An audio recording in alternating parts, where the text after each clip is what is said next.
Vamos iniciar aí o nosso Doutor Elisa Explica dessa quinta-feira e hoje nós vamos tratar do tema os compositores e a abertura de editoras para a gestão dos direitos aí dos compositores, tá? Então é um tema que tem sido muito recorrente no meu escritório, na minha advocacia. Vamos falar um pouquinho mais disso. Então hoje estamos tratando aí dos direitos musicais, direitos sobre composições musicais, pessoas que escrevem músicas, né? Tanto letra quanto melodia e que querem disponibilizar aquilo para o mercado. Como fazer? Então, no mercado nós temos um sistema bastante tradicional de se fazer isso, tá? Que é o sistema das grandes editoras musicais, que até o advento da internet, até o advento desse espaço virtual que é a internet, dessa distribuição via streaming, tá? A gente sabia que as editoras faziam todo o processo de gestão de direitos autorais desse autor no meio físico. Uma editora musical, gente, ela é a titular de direitos autorais em nome do compositor. Isso não mudou com a chegada do streaming e da internet, tá?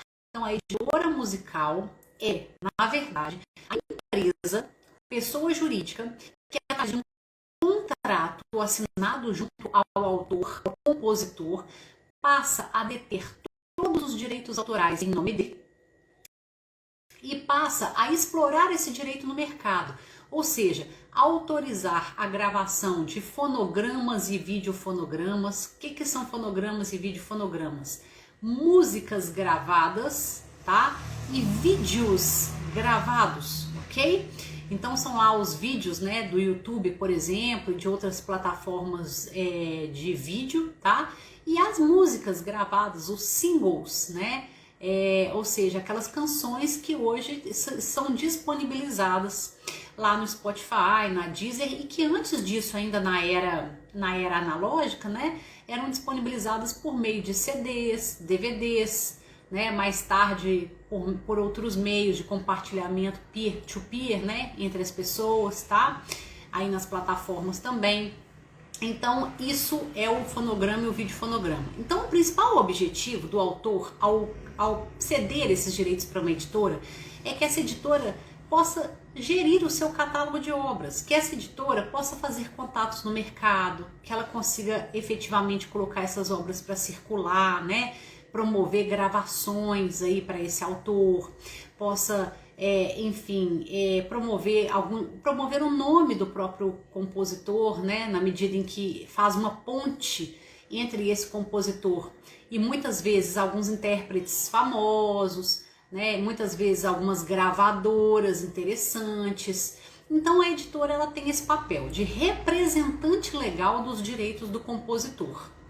E aí, no modelo anterior, né, de gravações físicas, a editora ela acabava ficando com um percentual bastante alto aí, né, sobre os direitos do autor, tá? E isso também acontece ainda na era digital. Então, o percentual que a editora detém e retém dos direitos autorais varia muito conforme o contrato. Tem contrato em que a editora fica com 20%, tá? Com 30%, às vezes até com 40%, tá?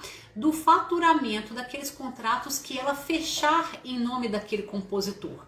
Porque, na verdade, quem está gerindo o catálogo desse compositor é a editora, né? O compositor ele fez a música, entregou para a editora, e a editora vai fazer todo o trabalho de gestão daquela música, né? De encontrar parceiros, de assinar os contratos, de entregar isso para o mercado, tá? Enfim, ela se torna realmente a representante legal. E mais do que isso, tem que ter atenção, porque ela se torna a proprietária dessas músicas, tá? Então esse é o modelo tradicional, que se repete também na era digital. Então ainda hoje existem as editoras que administram catálogos de compositores, tá? Para fins de gravações digitais, né? Os chamados singles.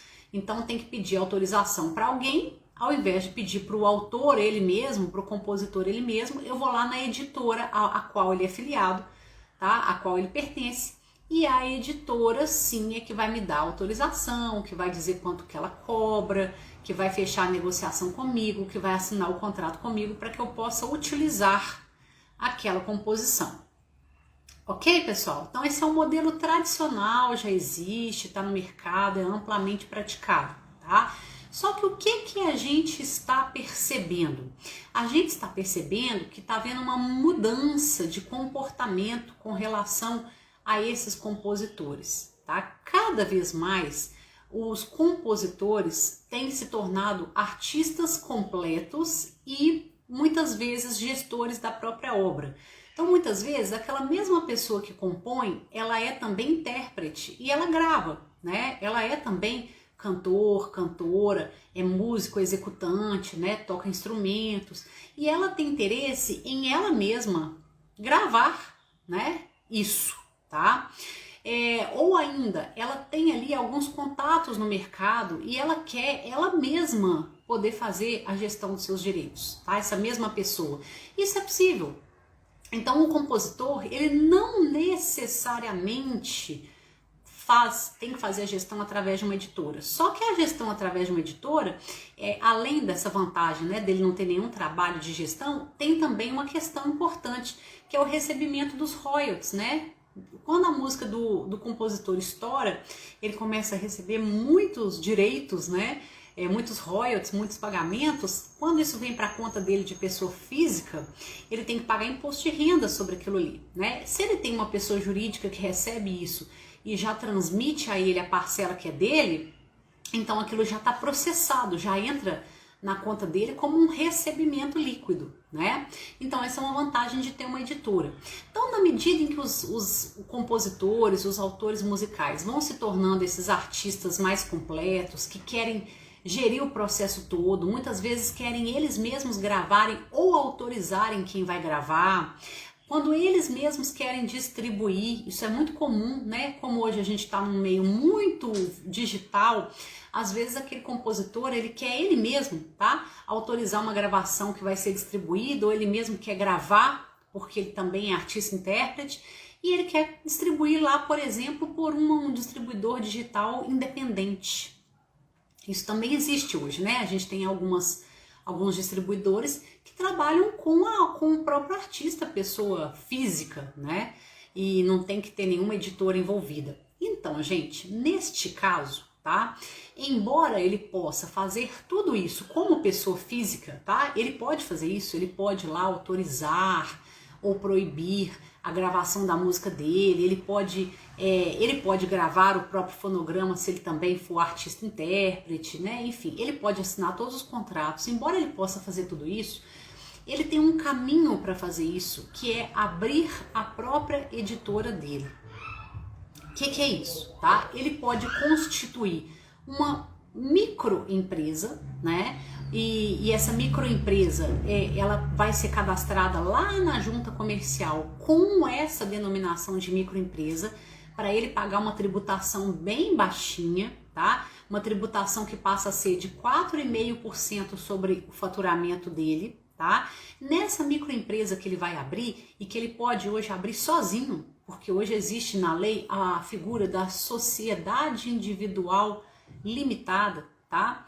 Né? E aí isso é muito interessante, porque apesar de ter o nome de sociedade, é de uma pessoa só, a pessoa abre a empresa com ele mesmo, né? E pode pôr lá um capital social bem baixinho, pode colocar lá R$1.000 de capital social, né?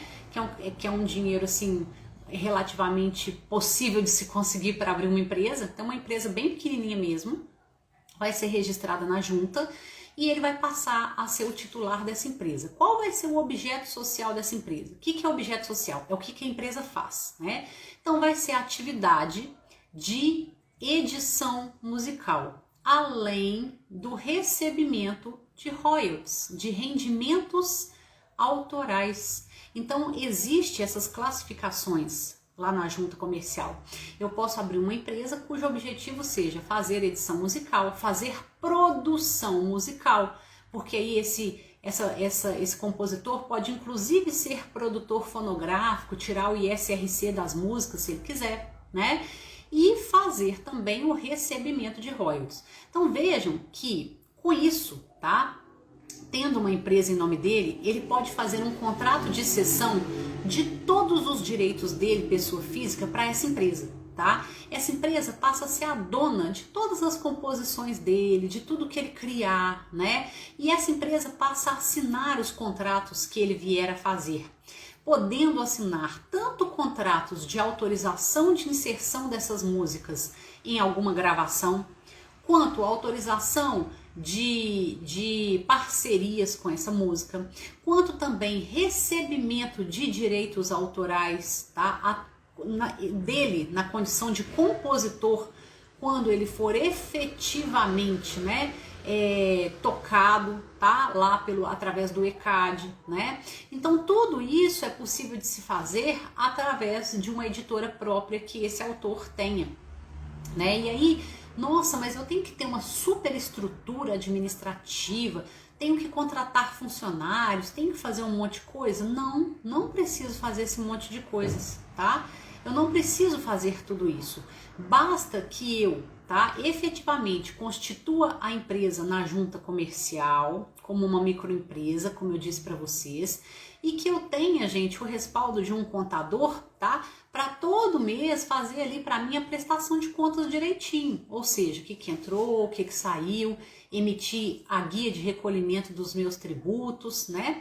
E é possível conseguir uma parceria com um contador por um preço fixo, bem baixinho por mês, para poder me ajudar a fazer só a parte de prestação de contas dessa minha empresa, tá? O que eu ganho com isso? Então eu ganho em tributos, porque a tributação pelo Simples Nacional, que é o sistema tributário das microempresas, é uma tributação baixinha, né? Eu vou pagar 4,5% do que entrar lá como lucro, né? Diferentemente, por exemplo, do imposto de renda da pessoa física, ou seja, se esse dinheiro entrasse na conta da pessoa física, do autor pessoa física, ele teria que pagar, né, aí um percentual que vai variar muito conforme o rendimento dele, né, todo o lucro, a renda anual dele, mas que vai ser no mínimo, se ele lucrar bem pouquinho, 7,5%, e pode chegar a 27,5%, tá? Se ele lucrar mais. Então imagine, nós estamos falando de uma tributação que passa a recair sobre esses royalties, esses rendimentos autorais, que cai substancialmente, porque os valores estão sendo recebidos por uma pessoa jurídica, que foi habilitada para isso, porque no objeto social dela está lá, recebimento de direitos autorais, trabalhos de edição musical e trabalhos de produção musical, né? Então ele também pode entrar lá como produtor fonográfico, como atividade dessa empresa, tá certo, gente? Bom, tenho a minha empresa aberta, tenho lá um contador. Ok, estou habilitado a emitir notas fiscais, inclusive, né, dos serviços que eu presto, do recebimento dos royalties que está sendo feito, tá? Então é possível emitir notas fiscais do recebimento desses royalties, tá? Através da empresa. Coisa que também, como pessoa física, é bem mais complicado, porque existe toda uma discussão aí sobre o fato de recebimento de royalties representar ou não, caracterizar ou não prestação de serviço. Tá? Existe um entendimento de que não caracteriza prestação de serviços, que é apenas renda, é rendimento, né? Então, para a pessoa física, quando eu pago o direito autoral, o que essa pessoa física vai me dar em troca, né? Um recibo simples, não tem outra coisa para ela me dar. Não vai ser nenhum recibo de pagamento de autônomo, porque não vai ser essa uma prestação de serviço. Então não tem que recolher INSS, não tem que recolher ISSQN. Mas o autor vai ter que declarar renda, vai ter que declarar esse rendimento para fins de imposto de renda. Se ele tiver a empresa dele, para recebimento de royalties e para edição musical, ele não vai precisar declarar essa renda, porque essa renda, esse imposto de renda de pessoa jurídica, está inserido lá no Simples, no tributo que ele paga todo mês pela empresa dele, nos 4,5% que ele vai pagar inicialmente se o rendimento dele for baixinho, sobretudo que ele receber pela empresa dele, tá? Então assim, eu sei que essa lógica tributária ela é meio complexa, às vezes é difícil de entender, né? Mas o que eu tô querendo demonstrar para vocês é que é muito mais vantajoso trabalhar com direitos autorais, né? Seja com a produção fonográfica, seja com a edição, seja com o próprio recebimento de direitos autorais, por meio de uma pessoa jurídica. E se for uma pessoa jurídica própria, que pode ser uma microempresa, não precisa ser nada, né, tão grandioso e tão complexo, se for uma microempresa de apenas uma pessoa, que é o próprio autor, sem nenhum funcionário, sem necessariamente uma sede comercial, né? A sede da empresa pode ser, em princípio, em primeiro lugar, ali a casa do próprio autor, né? Apenas com o auxílio de um contador para ajudar aí nessas emissões de nota fiscal, pelo menos inicialmente, para ajudar com certificado digital, para ajudar com a prestação de contas mensal, tá? Apenas com essa estrutura ele consegue então operacionalizar essa empresa, ok? Essa empresa, ela tem uma outra vantagem. Hoje em dia, o streaming, né, que é a distribuição digital das músicas, ele é a principal forma de fazer essa música chegar no mercado. E o streaming, ele gera dois tipos de rendimentos para esse autor, né? Um rendimento é o rendimento de direito autoral, aquele que o ECAD cobra pela execução pública musical e que o ECAD vai depositar diretamente na conta lá da associação a que esse autor é filiado. Que associação pode ser essa? Uma daquelas que compõem o ECAD, tá, gente? Que é a UBC, que é a Socimpro, que é a AMAR, né? Que, enfim, todas aquelas lá. Então, o autor continua precisando ser filiado a uma dessas associações porque o recebimento de direitos autorais, tá, se dá por meio dessas associações. Mas se ele tiver a editora dele, a UBC, a Socimpro, a AMAR, vai depositar na conta da editora dele e não na conta dele, pessoa física, tá? Então, esse é assim que vai funcionar essa relação aí sobre o streaming. E aí agora tem um outro lado super importante, tá? Além do direito autoral, que é sobre a execução pública musical, as plataformas pagam por visualizações. Nós sabemos disso, né? Por visualizações, por anúncios, né, que são colocados ali. É o direito digital, é o que nós chamamos mesmo do direito digital. Bom, o direito digital, agora vem aí uma informação importante. O autor só consegue efetivamente recebê-lo, tá? E aí eu vou colocar aqui o autor como um dos titulares sobre o fonograma, tá? Então, os titulares sobre o fonograma, que é a música gravada, tá? Só conseguem efetivamente receber direito digital se tiverem uma editora, tá? Os titulares precisam ter uma pessoa jurídica, um representante para receber esse direito digital. As plataformas não pagam a pessoas físicas esses direitos digitais, ok? Eles pagam a pessoas jurídicas, né? Então, é importante, tá, que essa editora exista, né? Seja ela uma editora própria, criada pelo autor, ou uma editora que já exista, que o autor faça parte dela. E essa editora, ela precisa, é importante que ela seja afiliada à União Brasileira de Editoras Musicais, que é a UBEM, tá?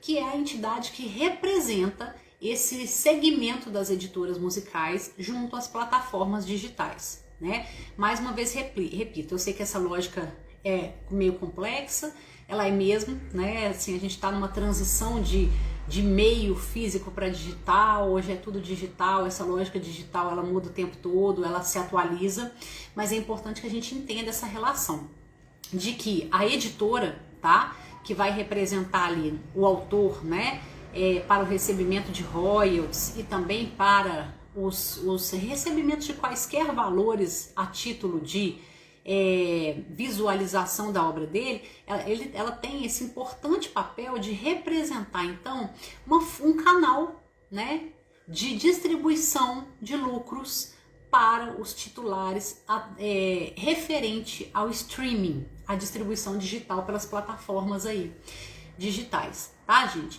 Então, assim, olha, nós elencamos aqui vários motivos para que se abra, né, para que o autor, tá, o compositor, quando ele se sente, né, gestor das obras dele, quando ele está buscando isso, quando ele está buscando dominar um pouco mais ali do processo dele, da música dele, tá?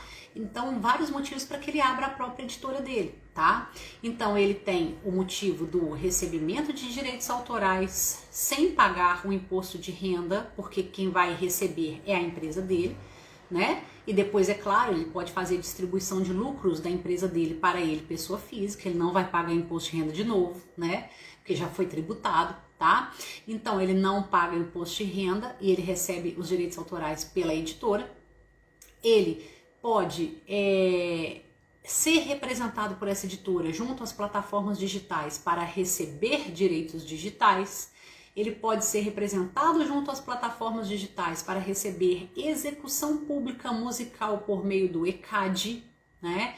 Tudo isso sendo recebido ali em nome da pessoa jurídica, e ele vai estar certamente profissionalizando mais o trabalho dele, tá? Então, assim, porque hoje em dia negócios se fazem com pessoas jurídicas, né? Então, assim, e a estrutura não é nada complexo que ele precisa ter, né? Já falamos isso aqui também, basta que ele vá à junta comercial, que ele entre com toda a documentação para abertura da pessoa jurídica, pode ser uma microempresa, ele pode abrir sozinho, há um modelo para isso hoje, que é a sociedade individual, né, limitada, tá? Então, a sociedade individual limitada, né, E ele pode, então, abrir uma empresa, consegue um contador com um bom preço para ajudá-lo apenas na gestão aí e prestação de contas, e pronto, isso é o suficiente para ele poder atuar como editora, tá? Então, acho que deu um gapzinho aí, né? Então estava dizendo que isso é o suficiente para ele poder atuar como editora, tá? Então, assim, é muito interessante essa separação de patrimônios, essa separação de atividades, essa separação de gestão de direitos para a vida de um autor, de um artista. É bem legal, tá? E aí, né, para quem pensa assim, mas eu gosto de criar, não gosto de gerir, né? Claro, quando eu tenho alguém que vai gerir para mim, é muito bom, eu não tenho que me preocupar com isso, mas em troca eu vou precisar pagar um percentual dos meus rendimentos, e muitas vezes é um percentual bastante significativo, né? Eu falei aqui tem editoras que cobram menos, 10%, mas tem editoras que cobram 20%, cobram 30%, cobram 40%, dependendo dos serviços que elas efetivamente prestam, né? De representação, de fechamento de negócios, de promoção, enfim, né? É um trabalho de mercado com esse autor ou artista que ela está representando, tá? Então, assim, tudo tem seu preço. Então, se eu estiver disposto a realmente arregaçar as mangas e trabalhar em favor da minha própria obra, eu tenho essa possibilidade de abrir a minha própria empresa, né? E estar dos dois lados, estar no lado artístico e autoral, criando, produzindo, né? Mas estar lá do lado empresarial também, efetivamente gerindo, tendo controle do que entra, dos contratos que são assinados e, portanto, com 100% dos rendimentos também nas minhas mãos, tá? Então, pessoal, isso é uma tendência. É claro que é um modelo que vai se encaixar para uns, para outros não, né? É claro que isso depende muito do segmento em que eu estou, isso depende muito da minha disponibilidade financeira, de tempo, né? Dos meus conhecimentos e a minha vontade de atuar também nessa parte mais empreendedora, de gestão de negócios, né? Então depende de tudo isso, mas é uma tendência, tá? Eu tenho ajudado, né, como advogado, eu tenho ajudado muitos artistas a fazerem esse processo, a passarem por esse processo, a se apropriarem aí também dos direitos sobre gestão, né? Eu tenho ajudado aí vários artistas a realmente tomarem para si as rédeas da sua música como seu negócio, né? Como a sua forma de subsistência, como a sua empresa, como a sua fonte de faturamento, e que merece toda essa atenção administrativa, de gestão aí também, né? Então fica aberta essa possibilidade aí, né? É algo para se pensar, para se estudar. É claro que quando a gente tem uma ajuda, uma assessoria, né? Alguém para responder dúvidas, ajuda bastante, né? Não é necessário ter um advogado para poder constituir a empresa na junta, a constituição pode ser feita pela pessoa sozinha, mas ajuda, claro que sempre ajuda. E um contador também ajuda muito, tá? Porque hoje, para constituir uma empresa na junta, é preciso ter certificado digital. Tudo é assinado digitalmente, né? E quando eu falo de certificado digital, eu estou falando daquele que é reconhecido lá pela ICP Brasil, que é a entidade que homologa hoje as assinaturas digitais. Então é aquele certificado que vem no tokenzinho, né? Ou que é um código que você cadastra lá no seu computador, tá? Então não é qualquer certificado digital, é aquele que realmente tem o valor de assinatura digital, né? Então, tanto o artista, o empreendedor vai precisar ter para abrir a empresa, como a própria empresa depois, como uma pessoa jurídica que ela se torna totalmente independente, né? Com um CNPJ próprio, com uma razão social própria, a própria empresa também vai precisar ter o seu certificado digital, né? Porque os próximos negócios ela vai fazer todos através do próprio certificado digital dela. E aí, é claro, né, um contador ou uma empresa de confiança que trabalha com isso sempre ajuda aí nesses bastidores, né, para poder chegar lá. Então são algumas medidas que a gente tem que tomar, dar uma, digamos que assim, um trabalhinho inicial, né, como tudo na vida, né, gente, nada é fácil, nada é de graça, tem o seu trabalho, tem o seu, requer um envolvimento, mas depois também traz esse benefício de um total controle sobre aquele conteúdo, um total controle sobre as negociações e um total controle sobre os rendimentos, que também é muito legal, muito importante nos dias atuais de tanta escassez, né, gente? De tanta dificuldade de empreender no Brasil, de tanta dificuldade de grana mesmo, de movimentação da cultura, da economia criativa, né, do entretenimento e da cultura. Não tá fácil para ninguém, né, infelizmente. Então a gente tem que correr atrás desses caminhos para a gente se apropriar cada vez mais daquilo que é nosso, né, por direito, daquilo que nos pertence, tá certo? Bom, era essa aí a mensagem que eu tinha para vocês hoje, tá? Vamos pensar sobre isso, né? Quem quiser conversar um pouquinho mais comigo sobre esse assunto pode me chamar lá no direct, pode deixar comentários aqui sobre essa live, que vai ser gravada, está sendo gravada, né? E vai ser editada pelo pessoal da Talentos Produções, pelo meu querido Humberto, que está aqui comigo, e vai ser disponibilizada para vocês. Então podem deixar lá os comentários, podem chamar no direct, podemos continuar debatendo esse assunto aí, que é uma tendência, veio para ficar, mas com certeza vai se desenvolver cada vez mais e a gente vai cada vez achando melhores caminhos para proteger os direitos autorais, para permitir que as pessoas possam também elas mesmas empreender no Brasil, né? Isso é muito importante, tá bom, pessoal? No mais, foi um prazer estar aqui com vocês, tá? Nessa tarde de quinta-feira, fiquem bem, todos bem, se cuidem, né? Tenham uma ótima semana e a gente se vê aqui no meu perfil, sempre com novidades aí para vocês, e na próxima quinta-feira com mais um Doutora Elisa Explica. E olha, se vocês ainda não se inscreveram lá no meu canal, não deixa de se inscrever não, que lá tem muito conteúdo legal, tá? É só ir lá no YouTube e procurar por Elisa ADV. Elis, né? Meu apelido, ADV de advogado, tudo junto, Elisa ADV. Vocês vão achar lá, tá? Muita informação bacana. Humberto aqui me cumprimentando aqui, o Andiguinho também, né? Obrigada, viu? Que bom que você gostou das informações. Reproduz isso aí pra gente, chama as pessoas para virem assistir, né, a gravação da live depois. É isso aí, vamos fazer o conhecimento jurídico circular, as informações sobre empreendedorismo, as informações sobre direito, vamos fazer isso chegar ao máximo de pessoas possíveis, né? Porque é isso aí, o direito foi feito para nós e por nós, né? Então vamos usufruir dele, vamos fazer o melhor uso possível dele.